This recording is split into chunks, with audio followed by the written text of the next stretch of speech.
이제 그만 멈춰 서십시오.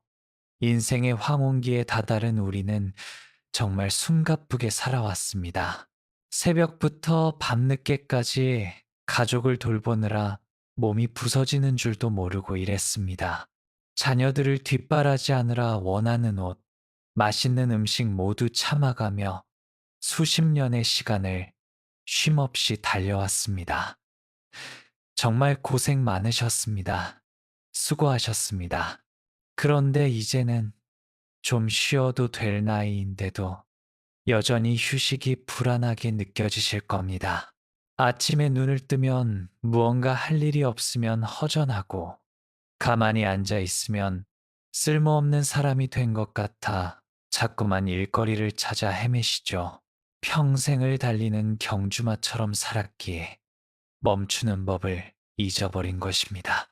조용히 있는 것을 게으름이라고 스스로를 채찍질하던 그 습관이 여전히 당신의 마음을 조급하게 만들고 있습니다. 하지만 이제 아무런 행동도 하지 마세요. 이는 나태하게 지내라는 뜻이 아닙니다. 삶을 포기하라는 의미도 아닙니다. 이것은 흙탕물이 스스로 가라앉기를 기다리는 지혜로운 인내입니다. 컵에 흙탕물이 담겨 있을 때 그 물을 맑게 하려고 손을 넣어 휘저으면 물은 결코 맑아지지 않습니다. 그저 아무런 손길 없이 식탁에 그대로 두면 비로소 찌꺼기는 아래로 가라앉고 위에는 맑은 물만 남게 됩니다. 우리 마음도 마찬가지입니다. 지나온 삶의 후회, 자녀들에 대한 염려, 다가올 노년에 대한 두려움으로 당신의 마음은 지금 흙탕물처럼 흐려져 있습니다. 그것을 해결해 보겠다고 생각에 생각을 거듭하고 이리저리 뛰어다녀 봐야 마음은 더욱 혼란스러울 뿐입니다. 그러니 이제 그만 멈추세요. 애쓰지 말고 해결하려 하지 말고 그저 흐르는 시간 속에 당신의 몸과 마음을 조용히 내려놓으세요. 바람이 불면 부는 대로, 비가 오면 오는 대로, 나무는 그저 제자리에 서 있을 뿐 바람을 쫓아가려 하지 않습니다.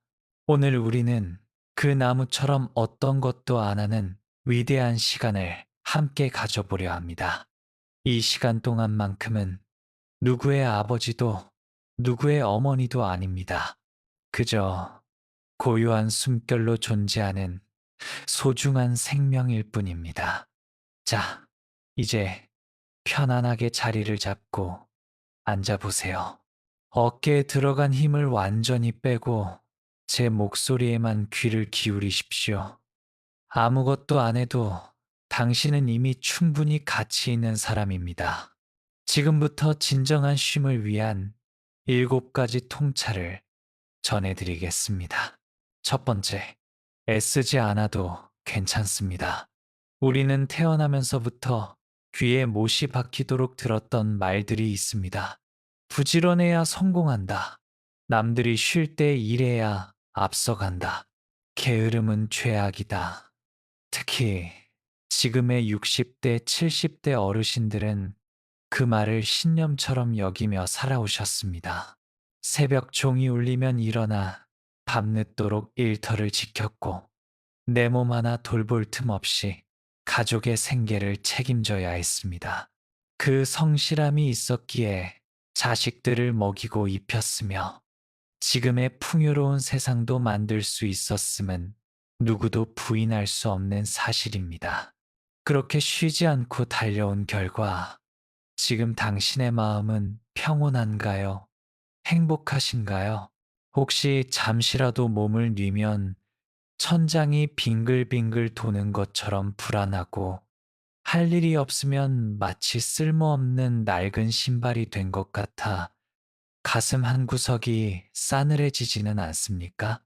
이것은 병입니다. 휴식을 잊어버린 마음의 병입니다. 우리는 멈추는 것을 퇴보라고 생각합니다. 남들은 저만치 앞서갔는데 나만 뒤처지는 것 같아 두려워합니다. 하지만 자연의 섭리를 보세요. 겨울산을 한번 떠올려 보십시오. 겨울산은 어떤 것도 하지 않습니다. 꽃을 피우려 애쓰지도 않고 열매를 맺으려 애쓰지도 않습니다. 그저 앙상한 가지만 드러낸 채 차가운 바람을 맞으며 고요히 서 있을 뿐입니다. 사람들은 그것을 보고 죽어 있다고 말하지 않습니다. 오히려 봄을 준비하는 가장 위대한 정지의 시간이라고 말합니다. 겨울산이 멈추지 않고 1년 내내 꽃을 피우려 한다면 그 나무는 기력을 소진하여 결국 말라 비틀어지고 말 것입니다. 당신의 인생도 마찬가지입니다. 60년, 70년이라는 긴 세월을 당신은 한 번도 겨울을 맞이하지 못한 채 계속해서 여름처럼 살아왔습니다. 뜨거운 태양 아래 땀 흘리며 일하는 것이 삶의 전부인 줄 알고 살았습니다. 이제 당신에게 찾아온 노년은 인생의 겨울입니다. 이것은 슬픈 쇠퇴가 아니라 새로운 봄을 맞이하기 위한 성스러운 휴식의 계절입니다. 그런데도 당신은 여전히 손에서 일을 놓지 못하고 있습니다. 자식 걱정에 전전긍긍하고 손주들 돌보느라 허리가 휘며 모임에 나가서도 무언가 역할을 맡아야 직성이 풀립니다. 제발, 이제는 그 무거운 짐을 내려놓으십시오. 애쓰지 않아도 괜찮습니다. 억지로 웃으려 하지 않아도 되고, 남들에게 좋은 사람으로 보이려 노력하지 않아도 됩니다. 지금 당신이 아무런 행동 없이 멍하니 창밖을 바라보는 시간, 따뜻한 차 한 잔을 앞에 두고 그저 김이 피어오르는 것을 지켜보는 시간. 세상 사람들은 그것을 시간 낭비라고 말할지 모르나 그 시간이야말로 고장난 당신의 영혼을 치유하는 가장 생산적인 시간입니다. 마찬가지로 복잡한 당신의 인생을 정리하는 방법은 더 열심히 사는 것이 아니라 모든 활동을 멈추는 것입니다. 오늘 하루는 이렇게 한번 해보십시오. 무언가 해야겠다는 생각이 들 때마다 마음속으로 이렇게 외치십시오. 안 해도 돼. 이대로 충분해. 청소를 안 해서 먼지가 좀 쌓이면 어떻습니까? 설거지가 조금 밀려 있으면 또 어떻습니까? 그것들보다 더 중요한 것은 평생을 혹사당한 당신의 몸과 마음이 비로소 안식을 얻는 것입니다. 아무런 행동 없이 있을 때 비로소 들리지 않던 소리가 들립니다. 내 심장이 뛰는 소리, 창문을 두드리는 바람 소리, 그리고 내가 나에게 건네는 위로의 말. 고생했다. 정말 수고했어. 이제는 좀 쉬어. 이 소리를 듣기 위해서라도 당신은 멈춰야 합니다. 애쓰지 마세요. 흐르는 강물은 바다로 가기 위해 발버둥 치지 않습니다. 그저 낮은 곳으로 흐르다 보면 어느새 넓은 바다를 만나게 됩니다. 당신의 삶도 이미 충분히 흘러왔으니 이제는 몸에 힘을 빼고 인생이라는 강물 위에 가만히 누워 떠다니십시오. 그것이 곧 나이 들미 주는 최고의 축복입니다. 두 번째, 몸의 소리. 낡은 기계도 기름칠할 시간이 필요합니다. 아침에 눈을 뜨면 몸이 예전 같지 않음을 느낍니다. 자리에서 일어날 때마다 무릎에서 뚝뚝 소리가 나고 허리는 뻣뻣하게 굳어 있어 한참을 두드려야 겨우 펴집니다. 거울을 보면 검버섯 핀 얼굴과 주름진 손등이 낯설게만 느껴지고 조금만 걸어도 숨이 차오릅니다. 그럴 때마다 당신은 속상해합니다. 아이고, 내 팔자야. 이제 나도 다 되었구나. 한탄하며 늙어가는 자신을 미워하기도 합니다. 하지만 그대여, 당신의 몸을 탓하지 마십시오. 그 몸이 어떤 몸입니까? 지난 60년, 70년 동안 단 한순간도 쉬지 않고 당신을 지탱해온 위대한 도구입니다. 가족들 먹여 살리느라 무거운 짐을 나르던 그 어깨이고, 자식들 업어 키우느라 휘어버린 그 등이고, 이리 뛰고 저리 뛰느라 연골이 다 닳아버린 그 무릎입니다. 세상에 어떤 기계가 60년을 하루도 쉬지 않고 돌아가겠습니까? 아무리 비싼 명품 자동차라도 그렇게 오래 타면 고장이 나고 멈추기 마련입니다. 그런데도 당신의 몸은 불평 한마디 없이 주인이 시키는 대로 묵묵히 버텨왔습니다. 지금 여기저기 쑤시고 아픈 것은 당신의 몸이 고장난 것이 아니라 이제 제발 좀 쉬게 해달라고 주인에게 보내는 간절한 신호입니다. 그런데 우리는 그 신호마저 무시하려 합니다. 몸이 아프면 진통제를 한 움큼씩 삼키며 억지로 몸을 일으켜 세웁니다. 병원에 가서 주사를 맞고 좋다는 영양제를 챙겨 먹으며 빨리 이 통증을 없애버리려고만 합니다. 이것은 마치 기름이 떨어져서 멈춘 자동차에 채찍질을 가하는 것과 같습니다. 기름이 없으면 기름을 넣어야 하고, 과열되었으면 식혀주어야 합니다. 지금 당신에게 필요한 것은 비싼 보약이나 명의가 아닙니다. 바로 아무것도 안 하고 몸을 온전하게 쉬게 하는 이완입니다. 오늘은 한번 이렇게 해보십시오. 가만히 방바닥에 등을 대고 누우십시오. 그리고 아픈 곳을 미워하는 대신 따뜻한 마음으로 바라봐 주십시오. 욱신거리는 무릎에 마음의 손을 얹고 말을 건네십시오. 고맙다. 네가 있어서 내가 여기까지 걸어왔구나. 주인 잘못 만나서 내가 고생이 많다. 신기하게도 아프다고 짜증을 내면 통증은 더 심해지지만, 고맙다고 위로해주면 딱딱하게 굳었던 근육이 스르륵 풀립니다. 긴장이 풀려야 피가 돌고, 피가 돌아야 기운이 살아납니다. 이것이 생명의 자연스러운 이치입니다. 우리는 늙는 것을 서러워합니다.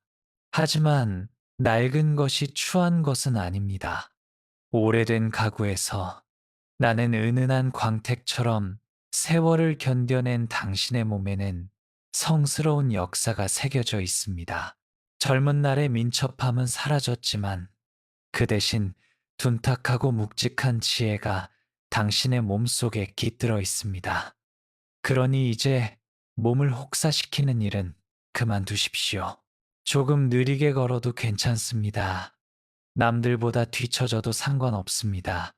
숨이 차면 그 자리에 주저앉아 지나가는 구름이나 구경하다 가십시오. 당신이 건강해야 자식들도 편안합니다. 자식들에게 짐이 되지 않으려고 무리하게 운동하고 무리하게 일하다가 병을 얻는 것이야말로 자식들에게 가장 큰 부담입니다. 아무런 행동 없이 가만히 누워 숨만 쉬는 것. 햇볕 좋은 날 갯마루에 앉아 따스한 햇살을 쬐며 꾸벅 조는 것. 그 느긋함이야말로 평생을 고생한 당신의 몸에게 주는 최고의 보약이자 선물입니다. 기계도 기름칠할 시간이 필요하듯 아무것도 안 하는 시간이 있어야 다시 움직일 힘을 얻습니다. 오늘 하루는 당신의 몸을 귀한 손님처럼 대접하십시오. 쓰고 버리는 도구가 아니라 마지막 순간까지 함께 갈 나의 가장 친한 친구로 대해 주십시오. 아픈 허리를 쓸어내리며 괜찮아. 이만하면 잘 버텼다. 그 따뜻한 말 한마디가 그 어떤 주사보다 당신의 몸을 깊이 치유해 줄 것입니다. 세 번째, 자식 농사. 이제는 마음의 끈을 놓을 때입니다. 자식은 전생의 빚쟁이라는 말이 있습니다. 오죽하면 무자식이 상팔자라는 말까지 있겠습니까? 10달 배 아파 나아진 자리, 마른 자리 갈아 뉘며 키울 때는 그저 아프지 않고 잘 크는 것만이 소원이었습니다. 그런데 다 자라 제 짝을 찾아 가정을 꾸리고 머리에 흰머리가 희끗한 중년이 되었는데도 당신의 눈에는 여전히 물가에 여섯 번째 비움의 연습, 움켜쥔 손을 펴야 새로운 것이 들어옵니다. 당신의 집을 한번 둘러보십시오. 장롱에는 입지 않는 옷들이 수두룩하고 찬장에는 쓰지 않는 그릇들이 먼지를 쓰고 있습니다. 창고에는 언젠가 쓸지 모른다며 쟁여둔 잡동사니들이 발 디딜 틈 없이 쌓여 있습니다. 버리자니 아깝고 두자니 짐이 되는 물건들. 그것은 당신이 살아온 세월의 흔적이자 놓지 못한 미련의 무게입니다. 우리는 채우는 것에만 익숙해져 있습니다. 젊어서는 하나라도 더 가지려고 악착같이 모았습니다. 통장의 숫자가 늘어나고 집의 평수가 넓어지는 것을 행복이라 믿었습니다. 하지만 인생의 후반전은 다릅니다. 채우는 시기가 아니라 비워내는 시기입니다. 배가 너무 무거우면 항해를 할 수 없습니다. 풍랑을 만나면 가장 먼저 하는 일이 배에 실린 짐을 바다에 버리는 것입니다. 그래야 배가 가벼워져서 거친 파도를 넘을 수 있기 때문입니다. 당신의 인생이라는 배도 마찬가지입니다. 이제 종착역이 멀지 않았는데 여전히 그 무거운 짐들을 다 짊어지고 가려 하십니까? 빈손으로 왔다가 빈손으로 가는 것이 인생의 정해진 이치입니다. 갈 때는 10원짜리 하나, 바늘 하나도 가져가지 못합니다. 그런데도 우리는 천년만년 살 것처럼 움켜쥐고 있습니다. 손을 꽉 쥐고 있으면 아무것도 잡을 수 없습니다. 새로운 공기가 들어올 틈도 없고 따뜻한 온기가 스며들 자리도 없습니다. 손을 펴야 합니다. 손을 펴야 바람이 지나가고 손을 펴야 사랑하는 사람의 손을 잡을 수 있습니다. 오늘부터 하루에 하나씩이라도 버리십시오. 1년 동안 한 번도 입지 않은 옷은 앞으로도 입지 않을 옷입니다. 필요한 이웃에게 나누어 주십시오. 물건을 비우면 신기하게도 마음의 공간이 생깁니다. 집이 넓어지는 것이 아니라 당신의 마음이 넓어지는 것입니다. 욕심도 마찬가지입니다. 자식에게 바라는 욕심, 남보다 잘나 보이고 싶은 욕심, 건강에 대한 지나친 욕심, 이 모든 것이 당신을 괴롭히는 번뇌의 씨앗입니다. 잔해물이 가득 차 있으면 새물을 부을 수 없습니다. 새물을 마시고 싶다면 먼저 컵에 든 식은 물을 버려야 합니다. 비우는 것은 잃어버리는 것이 아닙니다. 비우는 것은 여백을 만드는 일입니다. 그 여백 속에 평화가 깃들고 그 빈자리에 비로소 진정한 자유가 찾아옵니다. 낙엽이 떨어지는 것을 슬퍼하지 마십시오. 나무는 알고 있습니다. 잎을 떨궈야 겨울을 날 수 있고 잎을 비워야 다시 새봄에 싹을 틔울 수 있다는 것을. 당신도 이제 그만 놓아주십시오. 움켜쥔다고 내 것이 되는 것도 아니고 버린다고 없어지는 것도 아닙니다. 가벼워지십시오. 깃털처럼 가벼워져야 인생의 마지막 여행길이 즐거울 수 있습니다. 아무런 행동 없이 텅 빈 방에 앉아 있어 보십시오. 물건이 없는 빈 공간을 충만한 고요함이 가득 채워줄 것입니다. 가진 것이 적을수록 지켜야 할 것이 줄어들고 지킬 것이 없으면 두려움도 사라집니다. 그것이 곧 비움이 주는 축복입니다. 일곱 번째, 완전한 평온. 그저 바라보는 것만으로 충분합니다.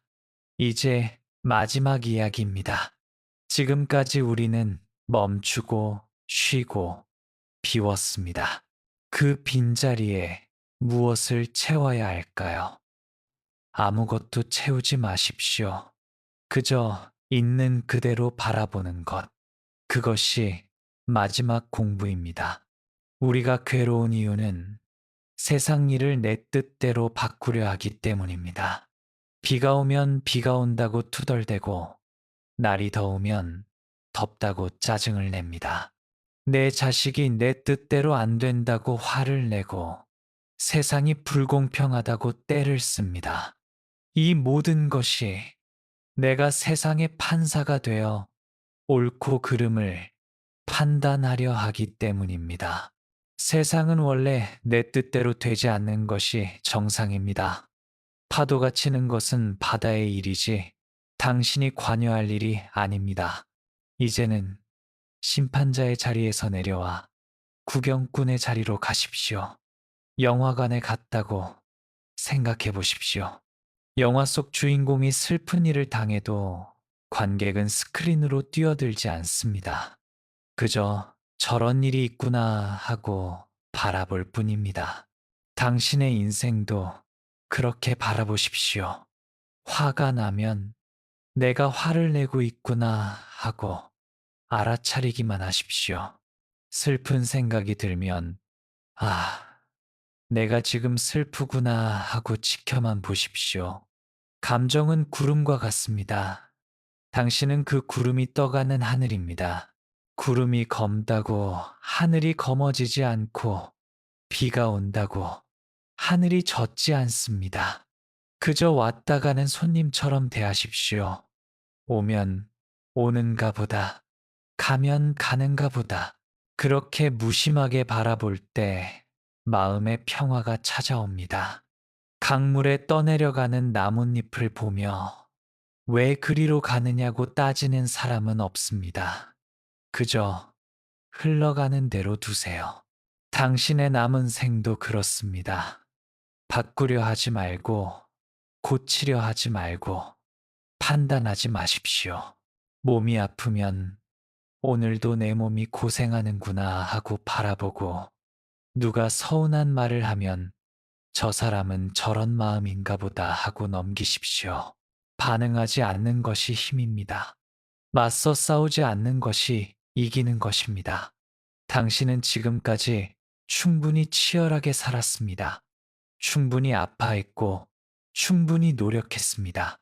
이제 더 이상 증명해 보일 필요 없습니다. 그저 존재하는 것만으로도 당신은 우주만큼 귀한 사람입니다. 봄에 피는 꽃만 아름다운 것이 아닙니다. 가을에 지는 낙엽도 겨울에 빈 가지도 모두 다 제각기 아름다운 시절입니다. 지금 당신의 늙어감은 소멸이 아니라 완성입니다. 아무런 행동 없이 있어도 되는 이 자유를 마음껏 누리십시오. 부디 오늘 밤은 어깨의 짐을 다 내려놓고 갓 태어난 아기처럼 편안하게 잠드시길 바랍니다. 아무것도 안 함으로써 모든 것을 얻는 지혜가 당신의 남은 날들을 환하게 비추기를 간절히 기원합니다.